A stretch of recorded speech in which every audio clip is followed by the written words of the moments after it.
Talagang pinagbabawalan kami ng Senate Media Relations, no, na magpa-interview kasi talaga sa hallway.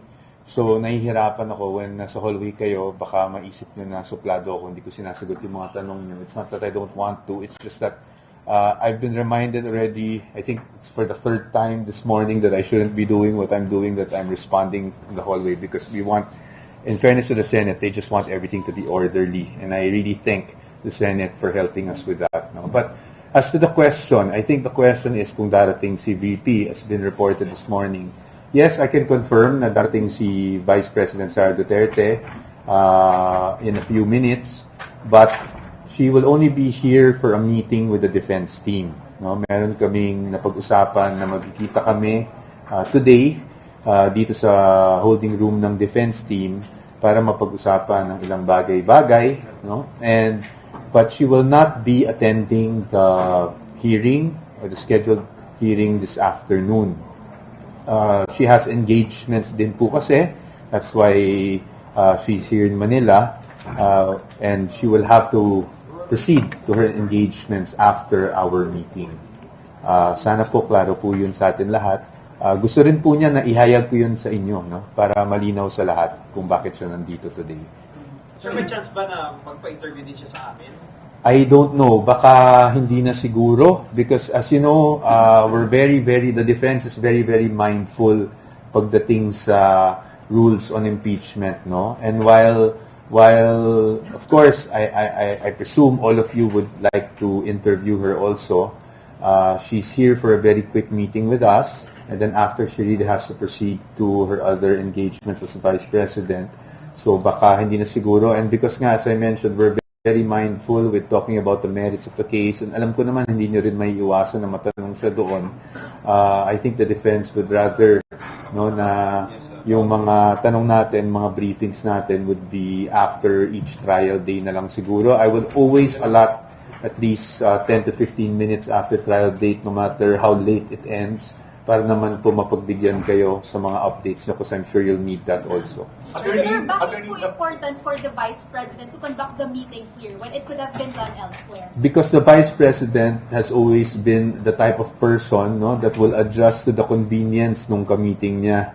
And because the defense, as you know, is here because meron kaming 2 p.m. hearing, no, patuloy ang trial natin dito, syempre minarapat na niya na dito na lang kami magkita para nung sa ganun, hindi kami yung ma-inconvenience. You know, yan ang talagang, you know, yan naman talaga ang naging character ng Vice President kahit nung una ko siyang nakatrabaho sa DepEd. She's always very conscious about kung yung convenience ng kausap niya. Attorney, napanood po ba ni Vice President Sara yung trial kahapon? What was her initial reaction? Hindi namin napag-usapan kung napanood niya live o kasi meron din siyang talagang she was into the planning nga talaga yesterday, no, for the incoming super typhoon.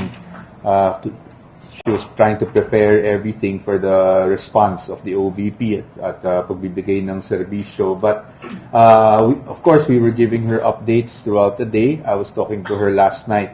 So, wala naman siyang, alam naman niya kasi na, I mean, she trusts that we know what we're doing, hindi ba? And first of all, yesterday was just the first day of trial. Kumbaga, preliminary pa lang po tayo. So, tingnan na lang natin sa mga susunod na araw. Like today, for example, meron nang i-represent na witness, as I understand it, from the prosecution. So, ano lang po, hintayin lang po natin siguro yung mga developments sa trial. Sir, hindi mo ba, of course, ngayon yung second day, the presentation of witnesses, hindi po ba dahil nag-decide na po si VP Sara dahil na ito yung second day na yung presentation ng witnesses, kaya po siya nag-decide na ngayon na po siya dumating sa Senate at mag-meet po kayo sa inyo? Hindi po. Ito pong meeting ay napag-usapan na po talaga namin. Scheduled po ito. Nagkaroon lang talaga siya ng time sa kanyang engagements para makausap rin, no? At kumustahin rin ang defense team. But we're in constant communication naman with her, so itong meeting did have to happen on the second day, first day, third day, kasi everyday naman po in-update naman po natin ang ating Vice Presidente, which is very much involved. Sorry, isa-isa lang po. Isa-isa lang po. The nature of her engagements after that, and how important are they that she couldn't just face the trial after? Opo.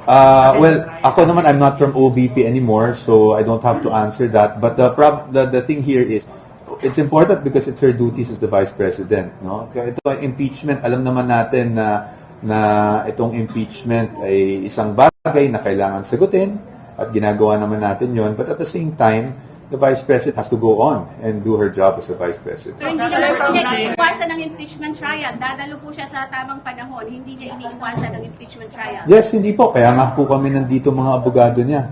Kung umiwas po kami, di baka hindi na kami lumahok dito sa Senado. No? But, Personal po ba siyang dadalo? Sumasagot pa. ano po, sir? Personal po ba siyang dadalo sa impeachment trial? Ang parati nating sinasabi dyan, sir, is kung kinakailangan, and that will be upon advice of counsel. Pero wala pang schedule kung dadalo siya. Wala pa po tayong pinag-uusapan. Thank you po. Thank you so much po. Thank you po. Thank you po. Thank you, Dwight. And the Sandra Republic. Wait. Thank you so much po. Everyone, paki-off muna yung camera. Okay. Off.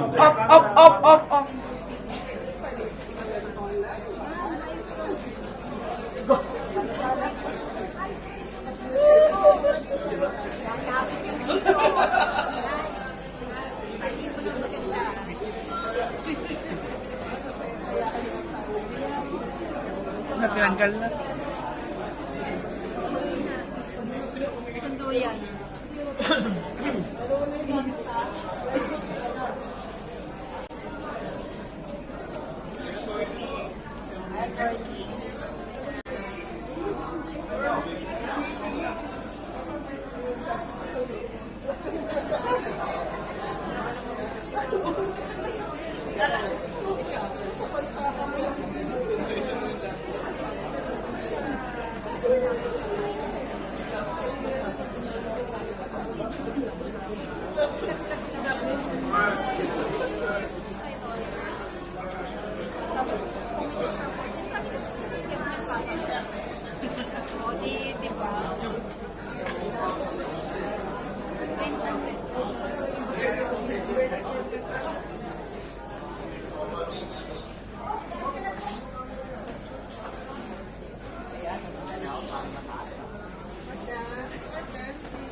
Nakailaw.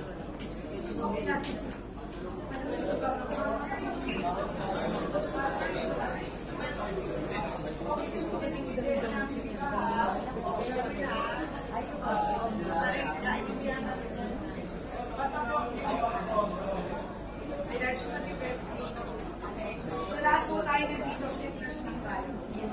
There's a very clear, no one will follow. Wala po, okay. Clear tayo, sitters lang po tayo dito. Yes. Bawal sumunod. Makagalit na sila yung siguro. Pues, talo ka na. Sabi yun, hindi na parang magkari.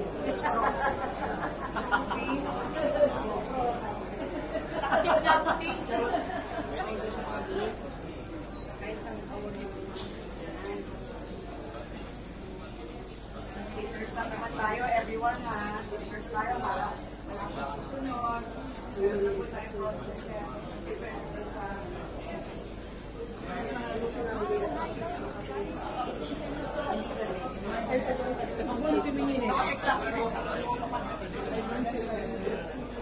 ano Mars? Hindi nakatingin yung instruction.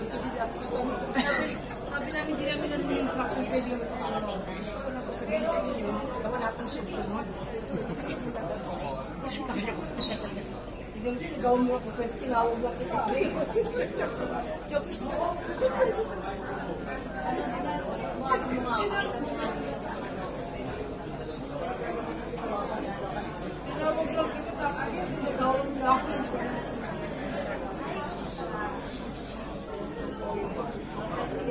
Congeniality yun.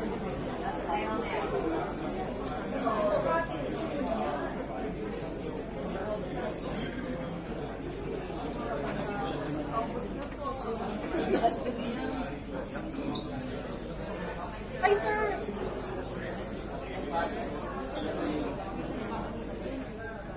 Malamang nito, wala rin ako.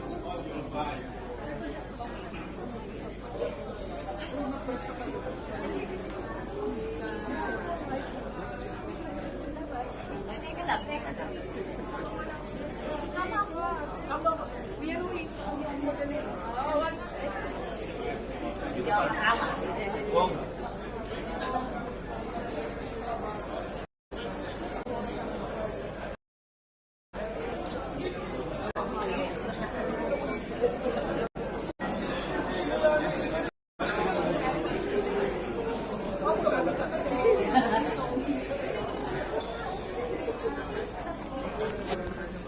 Ay, ka kasi.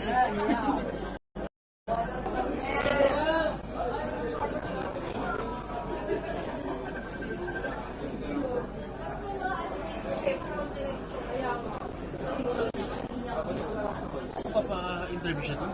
Meeting lang talaga. Hindi siya magpapinta.